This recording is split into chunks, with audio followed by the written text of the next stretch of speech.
Yo estoy muy encantada de participar en esta entrevista porque además de tus seguidores, yo también soy una seguidora tuya. Yo estoy muy encantada de participar en esta entrevista porque además de tus seguidores, yo también soy una seguidora tuya. Debo aclarar que todas las preguntas de esta conversación se las envié yo para que me las haga, por eso las lee, ya que yo dudaba de que esta persona tuviera algo coherente que preguntarme y tenía yo razón. Debo también mencionar que esta persona, a los 3 meses de tener esta conversación, que fue la última de las conversaciones que tuvo conmigo, ya estaba publicando un libro de su supuesta autoría, con ayuda del Partido Feminista de España, y que apareció en programas de televisión repitiendo una buena parte de mi pensamiento emitido en este y otros videos de mi autoría. Y hay muchas, bueno, inquietudes y preguntas. Y podríamos empezar, ¿cómo llegaste a vivir en Holanda? Esa es una historia bastante larga, pero la podríamos resumir en más o menos 2 o 3 aspectos.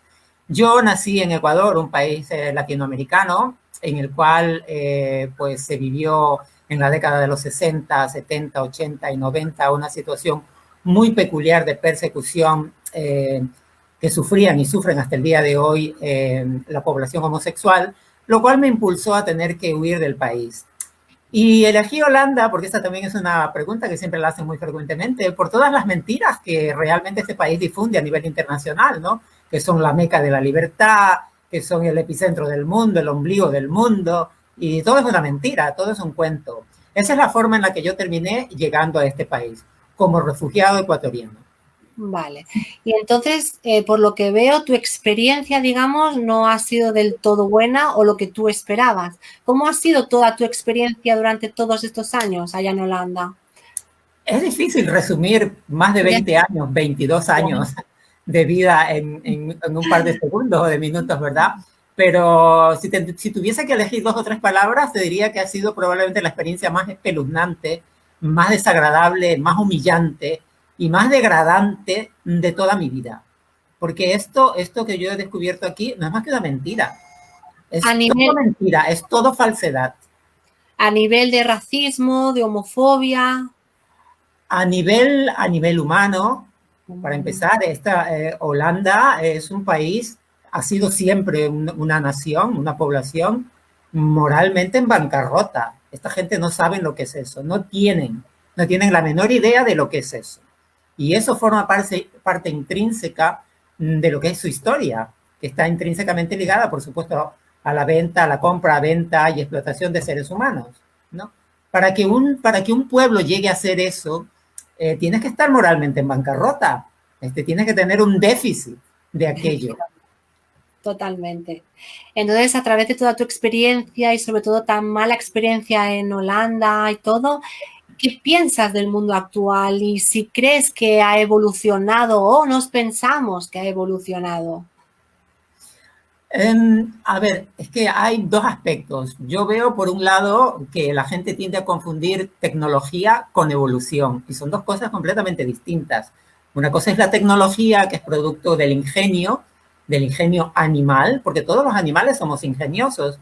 Evolución para mí es el haber llegado a comprender el mundo que nos rodea, el mundo natural, es decir, qué lugar ocupamos en ese mundo. Y eso yo pienso que la humanidad no lo ha logrado comprender hasta el día de hoy, mayoritariamente. Por supuesto que hay excepciones, yo creo que lo comprendo. Yo me siento parte de este planeta, o sea, sé que algún día no seré más que un puñado de huesos y luego un puñado de polvo. Pero lamentablemente hoy, en pleno siglo XXI, encontramos gente que nos dice cosas como, no, es que nosotros somos animales racionales. ¿En serio? ¿Tú eres un animal racional?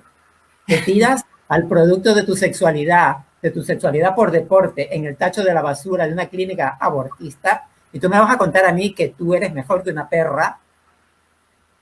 Yo lo Últimamente, veo así.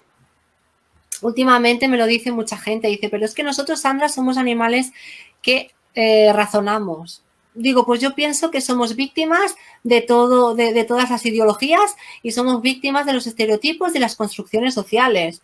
O sea que tanto razonamiento no tendremos. porque muchos somos víctimas de ello. Entonces, si somos víctimas es porque caemos en la trampa y no usamos nuestro cerebrito de vez en cuando. Exacto. Así pienso. Mira, te quiero preguntar, ya sabemos más o menos tu opinión sobre la transexualidad, pero quiero saber más a fondo cómo ves tú la transexualidad para después hacerte unas preguntas que muchos seguidores tienen y quieren saber. ¿Cómo ves la transexualidad? A ver, yo pienso que la transexualidad en realidad es una disfunción, pero no es que solamente lo digo porque lo pienso yo, es que también lo dicen ellos mismos. Ellos dicen que necesitan, a ver, es un tema, es complejo, ¿verdad? Pero ellos dicen que necesitan modificar su cuerpo porque ellos han nacido mujeres. Es que ellos no te están diciendo que se quieren convertir en mujeres a través de estas operaciones, de estas mutilaciones. Ellos nos están diciendo que han nacido mujeres, es decir, es una cuestión evidentemente de la mente. Sería más lógico decir, mira, me quiero convertir en mujer porque es mi cuerpo y hago lo que quiero. Sería más lógico decir, yo quiero asumir el rol que este sistema le ha asignado a las hembras, porque a fin de cuentas ser mujer también es un invento. Sí. Seremos machos y hembras, eso yo lo acepto, es que eso es biología pura y dura, pero sí, ser hombre y mujer son inventos de este sistema. Totalmente. Y a mí me parece completamente legítimo que estos homosexuales que se llaman a sí mismos trans me digan eso, que me digan, pues mira, pues seré macho y todo, pero es que me resulta más fácil vivir como hembra, me da la regalada gana. Me parece fantástico y me parece también legítimo que hagan todas las transformaciones que quieran, siempre y cuando las hagan con su propio esfuerzo, no con dinero del fisco. Esa es la parte. Y la parte más importante de esto es que yo estoy de acuerdo en que la gente transforme su cuerpo, pero resulta que la identidad de género lo que autoriza es a los mayores a transformar el cuerpo de otra persona. En este caso, los menores de edad, que son los hijos. Totalmente. Totalmente de acuerdo, vegana, en todo lo que dices. Mira, hay una duda que muchos seguidores tuyos tienen.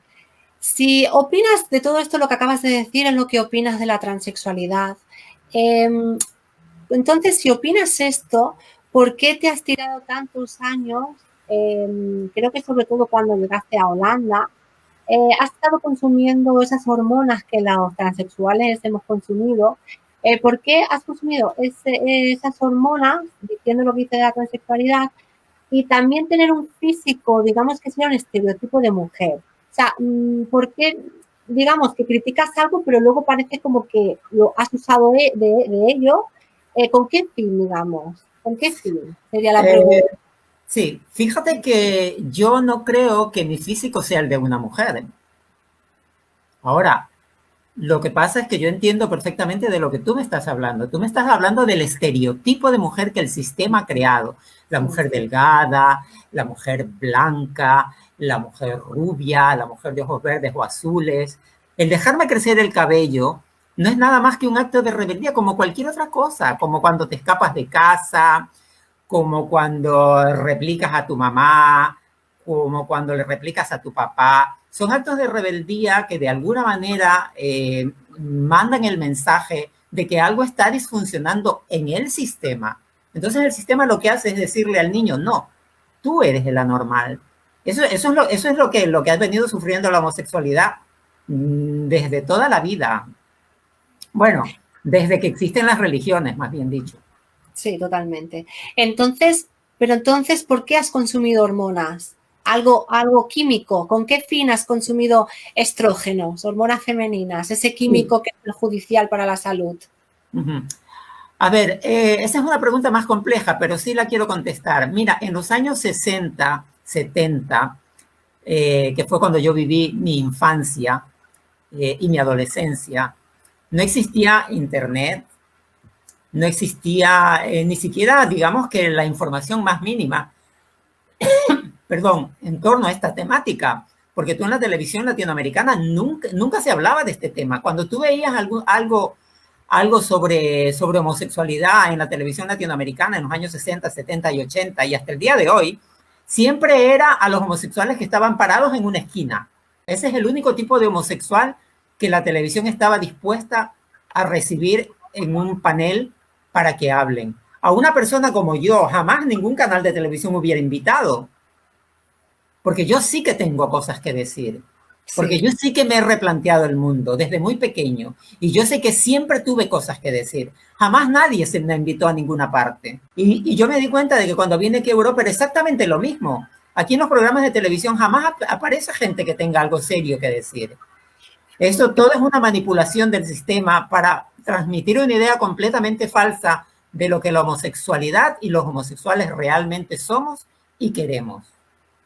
Pero ¿por qué antes de llegar a Europa sí que en tu país consumías unas poquitas de hormonas, pero te daba cosa que se podía desarrollar el pecho, por si te decían algo en el trabajo o por si...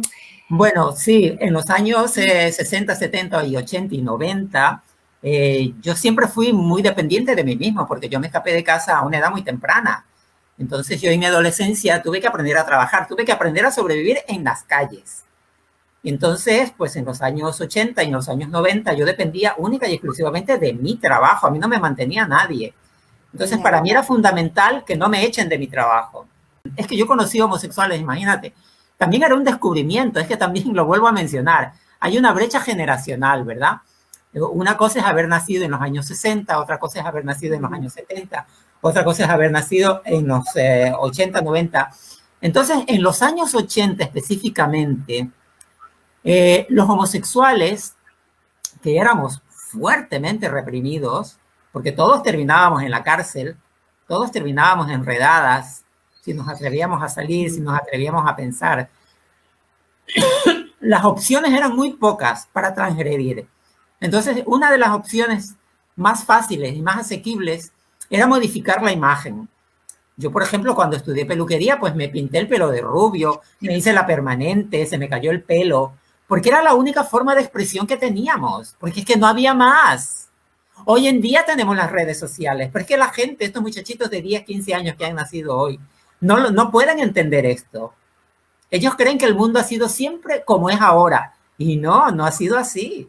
Todos íbamos a parar a la cárcel si caminábamos por la calle luciendo como al sistema no le interesaba. Venía la policía, te cogía, te daba 3 palazos y terminabas en la comisaría. Y salías de ahí después de 2, 3, 4 y a veces hasta 6 semanas. Después de haber pagado una multa. ¿Tú estuviste en la cárcel por esto que cuentas? Muchas veces. Múltiples veces. Solamente por atreverme, pues ya tú sabes, a pintarme el pelo, a dejármelo crecer, a ser diferente, a decir lo que pienso. Eso. Es decir, aquello que los españoles vivieron, que los homosexuales españoles vivieron en los años 60 y 70, nosotros los vivimos en los 60, 70, 80, 90 y hasta el día de hoy. Entonces, con tu llegada a Europa, ahí seguiste tomando hormonas, porque de alguna manera... Yo en Ecuador nunca consumí hormonas de manera regular, porque tenía miedo de modificar mi cuerpo, ya que yo estudiaba danza clásica. Ya a mí me aceptaban porque me veían condiciones, me veían que podía quizás llegar, pero como un bailarín varón. No me hubieran nunca aceptado como una bailarina. ¿Me entiendes? Yo hoy en día me puedo dar el lujo de ir a una academia de danza con esta apariencia y decir buenos días, me llamo Julio, y me dejan hacer la clase y todo. Pero estamos hablando, como ya te digo una vez más, de los años 80. Eso era imposible. No se podía. Entonces el momento en el que comencé a consumir estas hormonas químicas de manera regular fue cuando viajé a Europa y cuando ya tenía 33 años. Porque para ti el haber ido, digamos, el llegar a Europa y empezar a hacerlo, el tomar hormonas de manera regular, ¿fue para ti como una especie de liberación? Fue una especie de rebelión. Rebelión. Sí, una especie de rebelión, porque yo siempre quería de algo. Además, yo tenía un amigo que también lo había hecho. Él no consumía hormonas, pero él era muy desafiante con su manera de vestir. Entonces se vestía de una manera, porque tú puedes desafiar el sistema de muchas maneras, no solamente... sí, ¿me entiendes? Yo qué sé, puedes salir maquillada y con una barba. Claro, eso es. No tienes por qué usar las hormonas y estar lo más femenina posible como una mujer cisgénero que le dicen ahora, ¿no? Entonces, Exacto. claro, claro. Yo creo que es mucho más interesante de la manera de lo que tú dices, es mucho más desafiante y muchísimo más rompedor de esa manera, pienso, sí. Antes no lo veía así, ahora sí. Sí, y ahora quizás, mira, qué interesante la pregunta, las preguntas que me estás haciendo, porque tú me dices que por qué lo hacía. ¿Y Yo con qué siempre he fin? sido Porque, quien soy. sí, con qué, más que nada, ¿con qué fin? Porque, claro, como mucha gente se pregunta por qué dice esto de la transexualidad cuando él ha consumido esas hormonas y sobre todo en Europa has consumido esas hormonas regularmente y quieras o no, esas hormonas te ayudan a tener un físico más, lo que se conoce como estereotipo femenino. Entonces, el por qué si criticas eso, de alguna manera tú estuviste durante muchísimo tiempo con las hormonas. Entonces, claro, sería interesante que explicaras bien con qué fin, el por qué, ¿no? Es una pregunta compleja, pero probablemente esto tiene que ver con las relaciones eróticas. Pues yo, la verdad, para ser sincero, o sea, imagínate que yo, aparte de que crecí en Ecuador, en los años 60 y 70, que es donde se desarrolló mi niñez y mi adolescencia, aparte de que crecí en esas dos épocas muy peculiares en Sudamérica, crecí en un pueblito de pescadores. Es allí donde yo nací, donde no había nada. Allí tu única diversión era mirar al mar, irse a bañar al mar y jugar con tus amiguitos de la escuela, y no había más nada. Y yo era un niño muy inquieto intelectualmente, era un niño que tenía muchas ansias de decir cosas y nunca encontré eco, nunca nadie pudo hacerse eco de mi necesidad de manifestar cosas. Te Todo entiendo. lo que encontrabas era represión. Pues de alguna manera, vegano, podríamos darle un punto positivo a Europa por el hecho de que tú puedes hacer tu vida hoy en día libremente sin que nadie te pueda meter en la cárcel por el estereotipo o el uso que tú haces de tu estereotipo, o no sé decirlo así, pero sí de alguna manera te has sentido un poco libre de que nadie, no sé, de que, bueno, simplemente eso, que no te metan en la cárcel. Se le A podría ver, dar un... sería una falacia atribuirle el mérito de que no se torture a los homosexuales, a los heterosexuales. A los homosexuales ya no se nos mete en la cárcel porque los homosexuales en los años 60 se tuvieron que tirar a las calles, en los Estados Unidos principalmente, porque estaban ya hartos de que se los apalee, de que se los torture y de que se los trate peor que bestias. Sería una falacia darle las gracias a la policía heterosexual, a la población heterosexual de la lucha homosexual. Eso es algo que yo jamás haría. Esto no es la consecuencia de una sociedad que ha llegado a comprender que la homosexualidad es parte de la naturaleza del reino animal. Esto es en realidad, ha surgido por una lucha, como ya lo dije, de un determinado grupo de personas, probablemente como yo, muy desafiantes. Cuando tú seguiste con las hormonas bueno, y todo eso, ¿en algún momento quisieron, no sé, los endocrinos o algunos médicos cambiarte el sexo? Lo que se dice cambiarte el sexo, hacerte una cirugía de vaginoplastia o algo. Bueno, hay una gran diferencia fíjate qué interesante la pregunta, porque fíjate que estas hormonas en Ecuador se compran como caramelos en la farmacia, que es como tiene que ser y como debería de ser. Esto se compra tú y cuesta un peso, eso no cuesta nada, no vale nada, si es un medicamento. Pero dices que es como debería de ser, porque supongo que te refieres que es un derecho además, ¿no? Pero no es contraproducente. A ver, ¿es contraproducente fumar marihuana? Hay, Pues hay, aquí la venden en cada esquina. hay profesionales médicos que dicen que sí, otros que no, hoy en día. Está probado que deteriora las funciones cerebrales. Es que Sí, deteriora, deteriora. pero una parte de la marihuana va muy bien, por ejemplo, para el cáncer Ah, pero eso o es para, otra cosa. o Sí. para, Claro, eso es otra no cosa. sé, Porque estamos vale, hablando de la marihuana que te droga, de la marihuana vale, que te pones high. vale, vale. Claro. Sí, aquí, mira, que la gente se plantea siempre si el consumir hormonas está mal cuando se trata de los homosexuales. Nunca se lo plantean cuando se trata, por ejemplo, de los fisicoculturistas, ¿no? Sí, Porque todos estos tipos están llenos de esteroides y sí, esa musculatura es falsa.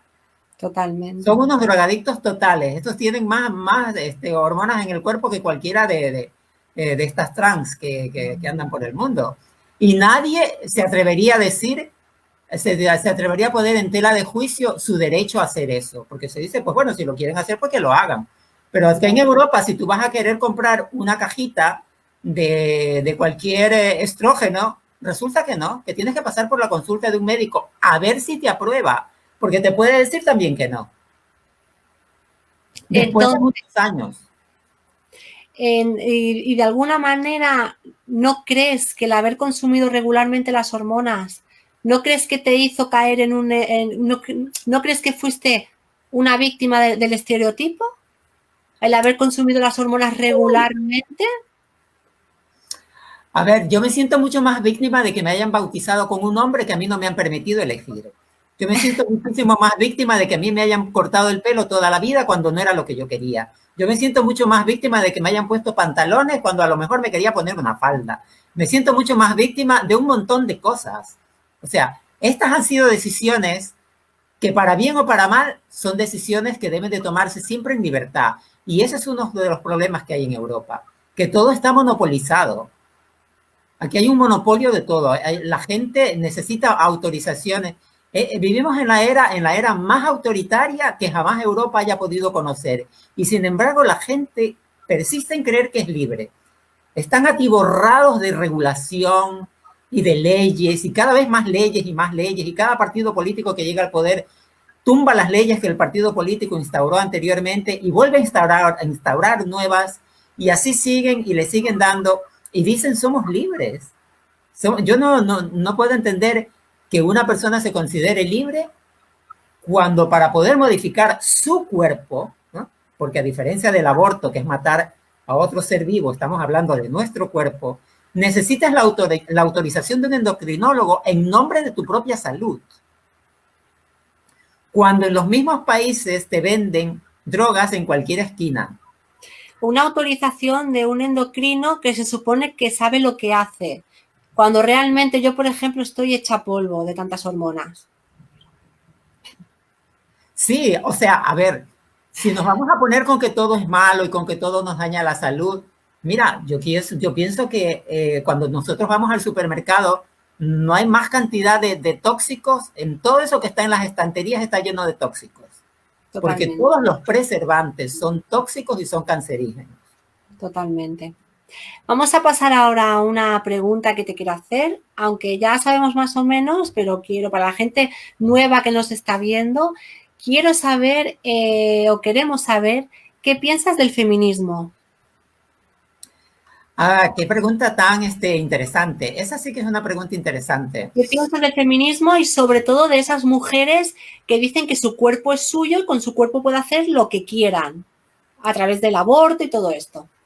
Sí, bueno, a ver, yo pienso que mi opinión en realidad es irrelevante, ¿verdad? Porque lo principal aquí es que el feminismo se describe a sí mismo por sus acciones, ¿no? Por sus acciones y por supuesto por sus lemas y por sus intenciones, ¿no? Muerte al macho. ¿Tú crees que eso realmente representa la historia de lo que ha sido la historia de las mujeres?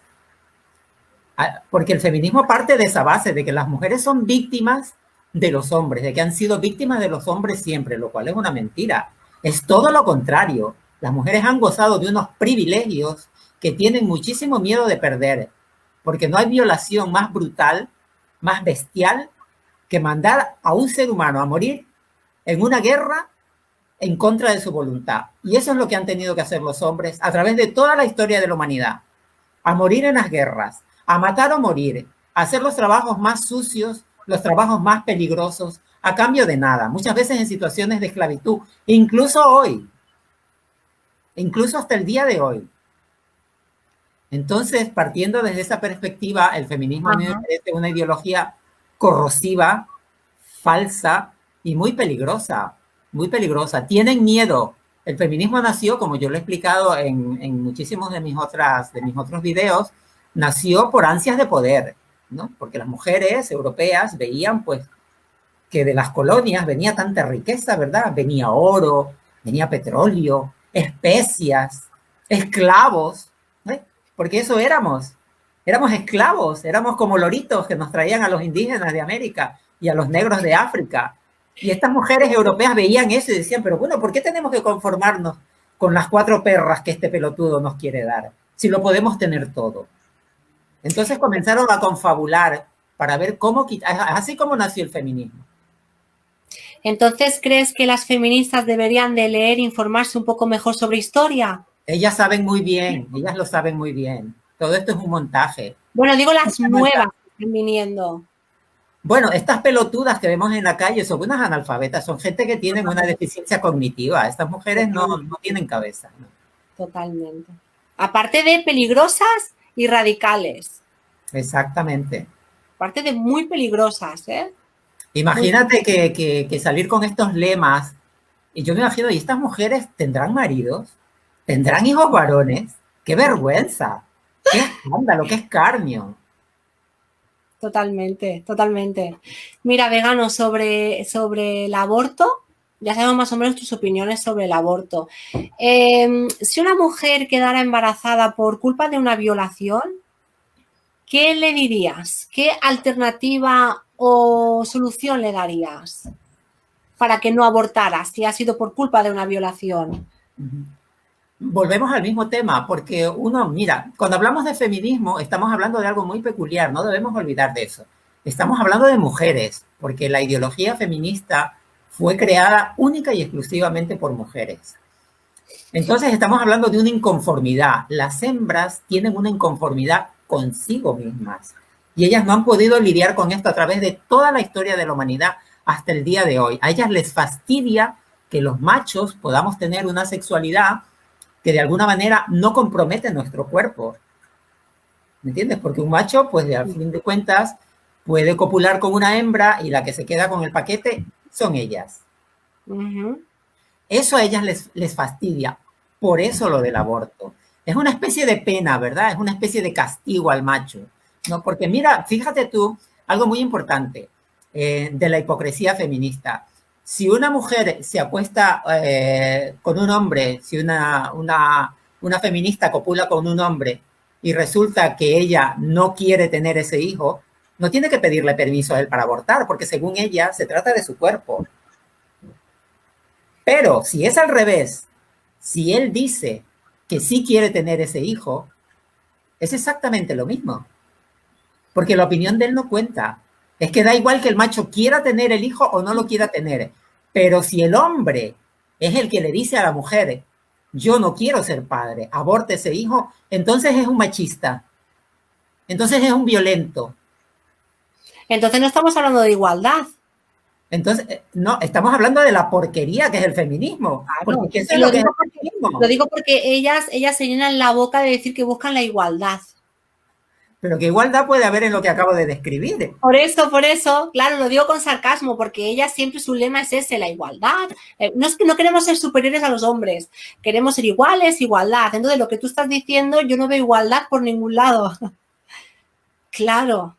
Exactamente. Claro. Entonces, pero si una chica menor de edad o una mujer adulta se queda embarazada por culpa de una violación y ella, claro, por culpa de esa violación no quiere tener a ese bebé y quiere abortar, ¿qué solución darías, por ejemplo?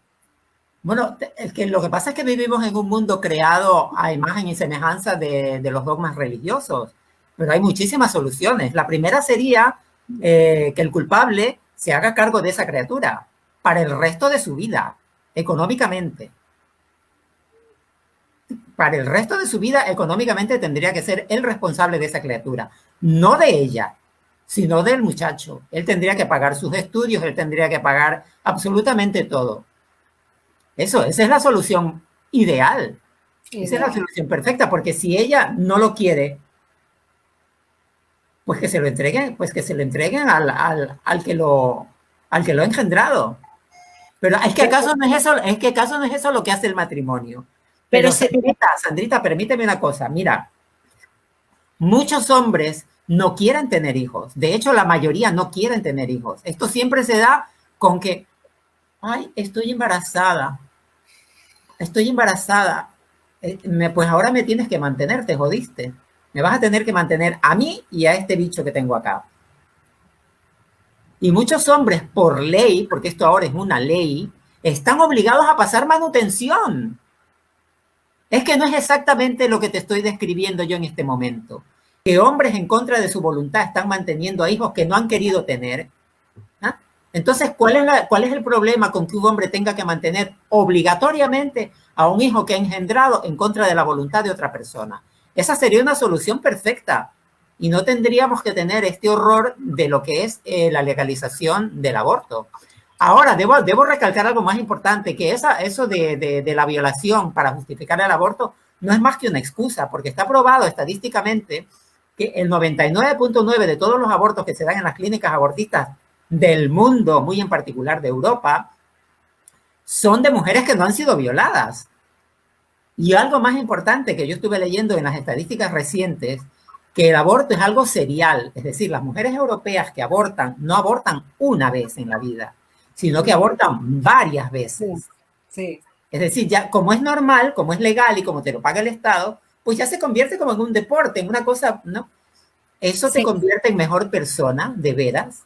Eso hace de ti un mejor ser humano. Yo pienso que es todo lo contrario. Yo pienso que te convierte en un artefacto.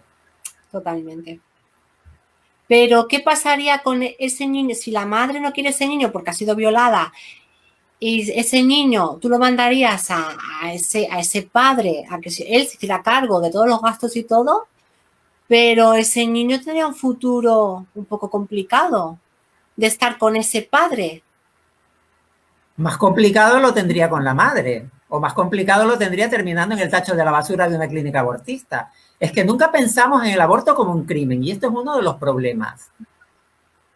Yo sí pienso... El verdadero problema del aborto es que no lo vemos como crimen. Lo vemos como... Ah, sí. Ok, sí. Sí, yo entiendo que tú sí lo ves así, pero la que aborta... O sea, no, yo pienso que sí es un crimen, porque es un ser que viene al mundo y no tiene opción de decidir. Entonces, pienso que es un crimen. Antes no lo pensaba, a día de hoy sí. A mí me parece profundamente hipócrita que una mujer en el mismo momento, en el mismo día, en el que se entera que está embarazada, cuando tiene intereses económicos, entonces dice, estoy embarazada, ay, y reclama una serie de privilegios para sí misma. Ahí lo considera, a lo que lleva en el vientre lo considera un ser vivo único, que de hecho es así, porque es un ADN completamente distinto al suyo, al de la madre. Por eso, pero cuando quieren abortar, no. Cuando quieren abortar, entonces son unas celulitas, un coagulito de sangre. Es un ADN. Hay que estar muy podridos como seres humanos, de verdad, para pensar así. Por eso, vegano, estoy de acuerdo contigo en lo que has dicho del ADN. Por eso no estoy de acuerdo que digan, es mi cuerpo y yo decido. No, porque tienes dos ADNs, el tuyo y el de otra persona. Tú estás decidiendo por el otro ADN. Entonces, no es tu cuerpo. No es tu cuerpo. Exactamente. Entonces, estoy totalmente de acuerdo. Mira, vegano, volviendo a ti, nos gustaría saber qué planes de futuro tienes. Bueno, planes de futuro, todo se ha complicado mucho, ¿no? Todos los planes de futuro que los seres humanos podemos tener están intrínsecamente ligados a la economía. Lamentablemente es así. Lamentablemente. Sí. Entonces, de alguna manera, estamos todos atados de pies y manos. Ahora, para contar los planes que yo quisiera, pues bueno, como la gente que me sigue sabe, yo regento un refugio de animales, específicamente de palomas, de aves. Doy asesoría también a nivel internacional de muchísima gente que me contacta para intentar solucionar los problemas de las aves que han rescatado. A mí me gustaría fundar, bueno, la fundación ya existe de manera legal aquí en Holanda, pero me gustaría fundar de manera física, es decir, establecer de manera física el refugio en una finca, en un terreno propio. Y como ya te dije, eso se soluciona con dinero, lamentablemente. Y no hemos logrado la simpatía, o quizás la gente está tan llena de sí misma, ¿verdad? No sé, la gente prefiere comprarse una cartera que cuesta, no sé, estas carteritas patéticas que usan estas trans, que es una marca que ellas siempre tienen una fijación con eso. No me acuerdo en este momento el nombre. Bueno, no es Gucci, es otra... Bueno, Dior, Chanel. yo qué sé, esta que es color crema, color beige, no sé ni cómo se llama eso. Bueno, prefieren gastarse 3.000 euros en un bolsito patético de esos para figurar que son ricas y que no tienen problemas económicos, a donarle 1 euro, exactamente, a donarle 1 euro a una asociación benéfica como la que yo tengo. Y eso se aplica para todo el mundo. Entonces, Nos gustaría saber cómo llegaste al veganismo, al animalismo y al ateísmo también. sí, bueno, en realidad todos nacemos con esa condición, ¿no? Todos nacemos ateos. Nadie nace creyendo en nada. Eso es un cuento. Y tampoco existe un gen de la fe ni de la creencia. Nosotros nacemos ateos, somos ateos de nacimiento y somos también veganos de nacimiento. Somos veganos de nacimiento porque los primates son veganos, que a través de la historia, por una u otra razón, hemos llegado a consumir animales y de alguna manera intentar justificarlo porque hay otras especies que también los consumen. Esa es otra historia, pero fíjate tú qué curioso, que justamente en las últimas semanas yo estaba viendo las diferencias geográficas, ¿verdad? Y los hombres a los que consideramos menos hombres, por así decirlo, por ejemplo, los aborígenes, ¿no? Los asiáticos, se los considera menos hombres. Y de alguna manera Occidente, el hombre europeo, los ve como menos hombres, porque son pues más bajos de estatura, porque tienen una figura más tierna. Por ejemplo, los asiáticos, los chinos, casi se parecen a las mujeres. Y se ha encontrado una relación entre alimentación y evolución genética. Eso. Entonces, a mí me parece muchísimo más natural que los hombres, que los machos y las hembras se parezcan entre sí a un hombre con un cuerpo lleno de músculo y una mujer flaquita, esquelética, con unas tetotas grandes y un trasero prominente.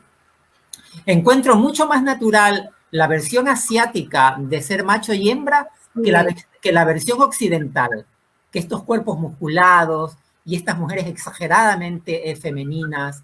Yo reconozco que esto es necesario. Yo no digo que no, porque los seres humanos somos un animal visual. Y yo reconozco que para relacionarnos eróticamente necesitamos de un estímulo visual y que nuestra pareja nos tiene que atraer. Yo no me opongo a eso, me parece perfecto. Pero esta cosa que estamos viviendo, al menos esta cosa que se está reivindicando, reinventando, porque sí debo de decir que hay muchísimas mujeres que han abandonado los tacones, el maquillaje y el estereotipo exageradamente femenino. Sí, tienes razón, vegano, sí, porque ayer justo que estuve en Barcelona, veía mucha mujer que incluso adopta un estereotipo un poco más masculino, por decirlo así. Incluso no van tan ceñidas o tan estrechas, llevan pantalones anchos, las blusas muy anchas, el pelo ya no, o un moño, ya no es tan... Sí que es verdad, sí que es verdad. Sí. Sin dejar de reconocerlo, recalco una vez más, que somos animales visuales y sobre todo a nivel erótico, y que a nivel erótico necesitamos un estímulo. Claro, no te vas a excitar viendo a Pablo Iglesias, ¿verdad? Ni nadie se puede excitar viendo a la tuya. Ni Irene Montero, a la mujer, que yo le tengo un asco, mira, no puedo, de verdad. Está bien, o sea, yo lo veo bien. Lo que veo mal es que esto se utilice para denigrar a pueblos enteros, a poblaciones enteras, a personas que deciden de una manera diferente o que por naturaleza lucen de una manera diferente. Entonces, volviendo un poquito atrás, ¿cómo llegaste al veganismo? A ver, mi primer encuentro con el veganismo, debo decirlo honestamente, fue en mi juventud. Yo no me lo planteaba así como ahora, ¿verdad? Claro que no. Pero yo iba siempre al restaurante de los Hare Krishna, que era en esa época una de las pocas opciones veganas que existían en los años 80. Iba y no me gustaba por la cuestión ideológica, ¿verdad? Tú sabes que los Hare Krishna son dogmáticos y medio locos, pero iba a comer su comida siempre porque me gustaba mucho. Y en ese momento todavía no entendía por qué me gustaba su comida. ¿Por qué iba yo teniendo, yo qué sé, 19 años a comer a los Hare Krishna? Pero no, en esa época no lo entendía, ahora lo entiendo. Yo ya tenía algo, había algo en mí que me decía, aquí hay algo interesante, aquí hay algo que debes prestarle más atención. Porque a ti la carne nunca no te llamaba la atención, comer carne o el No, yo sabor. comí carne muchos años, yo comí carne muchísimos años, sí. ¿Te Pero, gustaba? pero O sea, ¿te gustaba eh, en aquella época? depende, es que lo que pasa, mira, para que alguien me diga que le gusta la carne, se me tiene que comer un filete crudo, Yo también digo, porque sí, eso es la carne. La sí, carne no es más que el cadáver, un trozo de cadáver de un ser vivo. Eso es carne. Pero lo que nosotros nos comemos en los restaurantes es un producto completamente aliñado, sazonado, con especias, con aceite, con ajo, con cebolla, con un montón de cosas. Entonces no me digan que eso es carne, porque carne es lo que sale del matadero, lo que está en el supermercado. Cómete eso y dime si eso te gusta. Eso no le gusta a nadie. a nadie le gusta la carne cruda, o habrá alguien, ¿no? Pero yo creo que a nadie le gusta la carne cruda, tienes razón. Hay mucha gente que le gustan los embutidos y me dicen, es que me encanta el fuet, me encanta el salami, los embutidos. Digo, no te gusta el embutido en sí, te gusta todo lo que le ponen, las especias, todo lo que le ponen, lo Exacto. que te gusta para que te dé sabor. Porque si tú te comes un embutido, que además es tú te comes un embutido sin nada, o sea, sin esos aderezos que le ponen, te aseguro que no te gusta.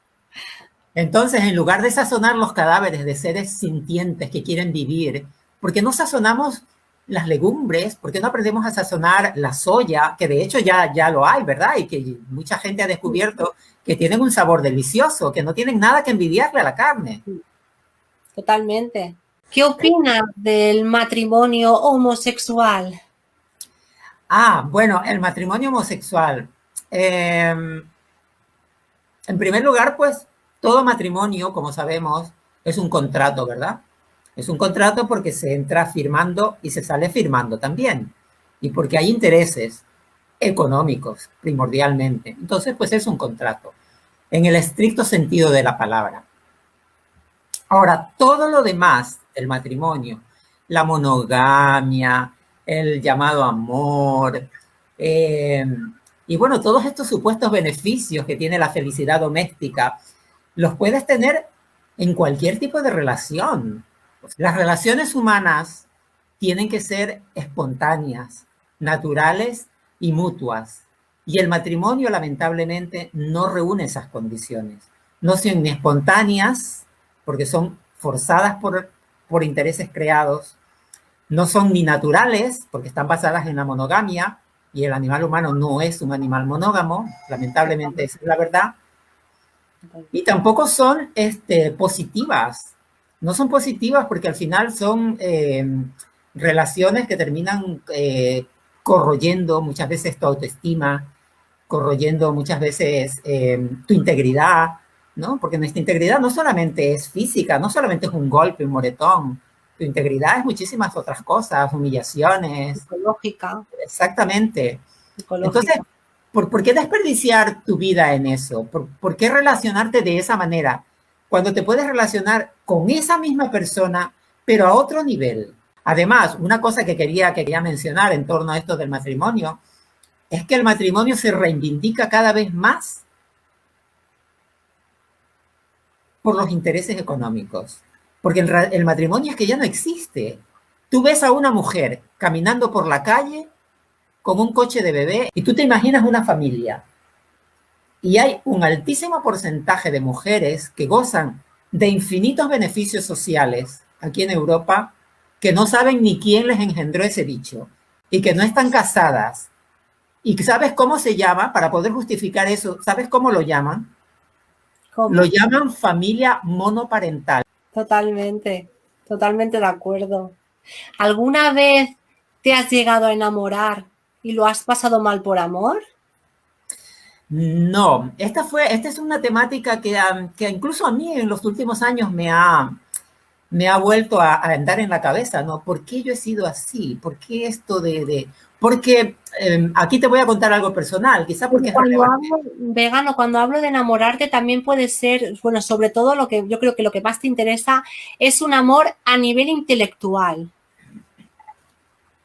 Fíjate que mi mejor amigo, el único amigo que yo tuve, que también era homosexual y que con el cual tuve una conexión a todo nivel, excepto erótico, porque nunca tuvimos ningún tipo de contacto erótico, una conexión muy intensa.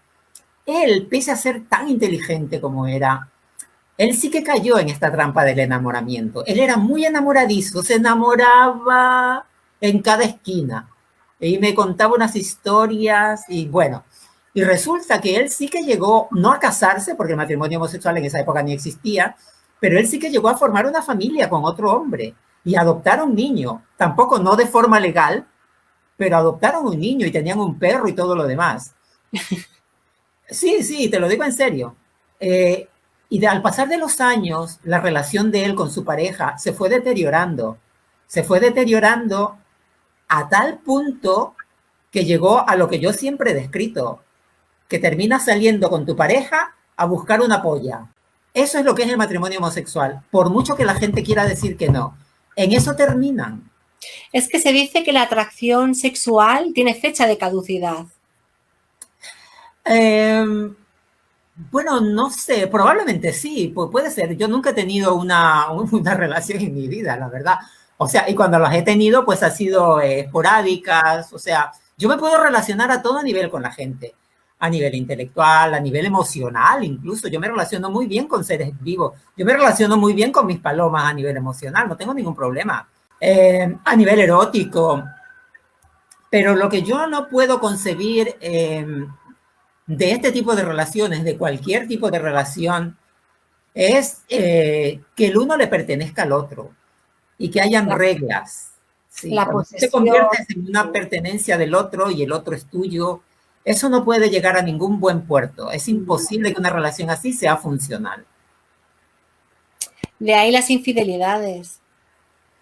Exactamente, sí. De ahí las infidelidades. Vegano, una última pregunta. Bueno, luego no sé si daremos paso a preguntas que hayan, pero la última pregunta que te quiero hacer es, hablando de todo lo que has hablado y de todo lo que denuncias y de todo lo que has hablado durante tantos años de tu vida, tu experiencia, ¿qué soluciones tienen los problemas de hoy en día en tu manera de ver? ¿Qué soluciones habrían? Yo pienso que las soluciones no van a venir. A ver, cuando miramos a la historia, ¿verdad? Nosotros vemos que todos los pequeños avances, grandes o pequeños que han habido a través de toda la historia de la humanidad, siempre se han dado porque un determinado grupo de personas eh, se ha levantado, ¿no? Porque han habido revoluciones, pequeñas o grandes, pero siempre han habido revoluciones. Los negros y los indígenas dejaron de ser propiedad de los europeos porque los indígenas y los negros se levantaron. Pero entonces la gente tiene que replantearse eso. Yo pienso que eso es lo que le hace falta a este mundo, que la gente se replantee el mundo en el que vive. Y yo pienso que eso es aplicable para todos nosotros sin importar nuestro sexo, para machos y para hembras. Yo pienso que los hombres se tienen que replantearse si realmente el tipo de vida que han tenido a través de toda la historia de la humanidad es el tipo de vida y de existencia que quieren tener en el futuro. Es decir, ir a morir en las guerras, que una mujer parásita se quede en una casa manteniendo y criando a dos atrofiados mentales que luego salen a la calle a terminar en botellones o drogándose o acosando a los más vulnerables en la sociedad, porque ese es el tipo de mundo en el que vivimos. Yo miro a la gente joven de hoy, yo miro a los chicos de 15, 20 años y yo veo un tarado. Y pues yo por eso me replanteo la evolución. ¿De veras que hemos evolucionado? Porque yo esta gente de 20 años que veo aquí en Europa, a mí no me parecen gente evolucionada. Para nada, para nada. Sin embargo, persiste la idea de que hay algo que el mundo... Ha evolucionado.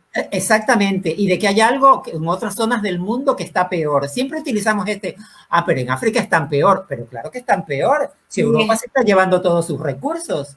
Si jamás les han resarcido por toda la esclavitud de la que han sido víctimas, ¿cómo no van a estar jodidos?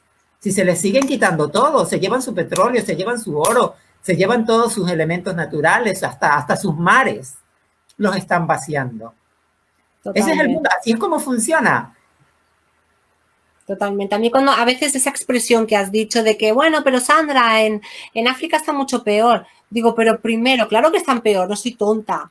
Y segundo, a mí eso ni me calma, ni me hace sentirme mejor. Para mí eso es una expresión que se dice mucho, pero ¿de qué sirve decir eso? ¿De qué sirve pensar eso? ¿De qué sirve? ¡Qué tontería! No sé. Sí, entonces, bueno, en resumidas cuentas eso, ¿no? Yo pienso que cada individuo de alguna manera se tiene que replantear. Yo siempre me hice planteamientos, fue algo natural en mí, nunca tuve que hacer un esfuerzo. Pero es que no hay muchas personas que analicen las cosas. Tienes que analizar, pensar, y hay muy poca gente. Yo creo que hay poca gente que analiza y que usa el cerebro. Además de que la gente que tenemos en el poder, ¿verdad? Son gente, como ya lo dijimos en emisiones anteriores, son los mismos de siempre. Solamente han cambiado los individuos, ha cambiado la época, pero los intereses que ellos tienen siguen siendo los mismos intereses que tenía la iglesia en el siglo XVIII. El núcleo sigue siendo la misma mierda de siempre. Exactamente, sí. Por eso el matrimonio homosexual, por eso el cambio de sexo, por eso la familia monoparental. ¿Cómo va a ser eso progreso? ¿Cómo puede ser progreso que yo me una a otro hombre y que después de 4, 5, 6, 7 años terminamos los dos saliendo, cada uno por su lado, a buscar, y que de cara a la sociedad sigamos manteniendo la farsa de que somos fieles el uno al otro? Porque eso es lo que es la monogamia, Sandrita. Eso es lo que es la monogamia, sin importar el sexo de los individuos y la orientación sexual que tengan. Así es como están funcionando los matrimonios. Imagínate que se casan para toda la vida, sí, pero se divorcian varias veces en su vida. Sí, totalmente. Gracias por haber estado aquí. Yo encantada de estar aquí como siempre, ya lo sabes. Yo encantada de estar aquí como siempre, ya lo sabes. Encantada. Encantada. Gracias. Y gracias a todos los que habéis estado hoy aquí, la verdad. Muchas gracias. Exactamente. Gracias a todos por haber estado aquí y nos estaremos viendo en la próxima emisión en vivo. Cuídense mucho.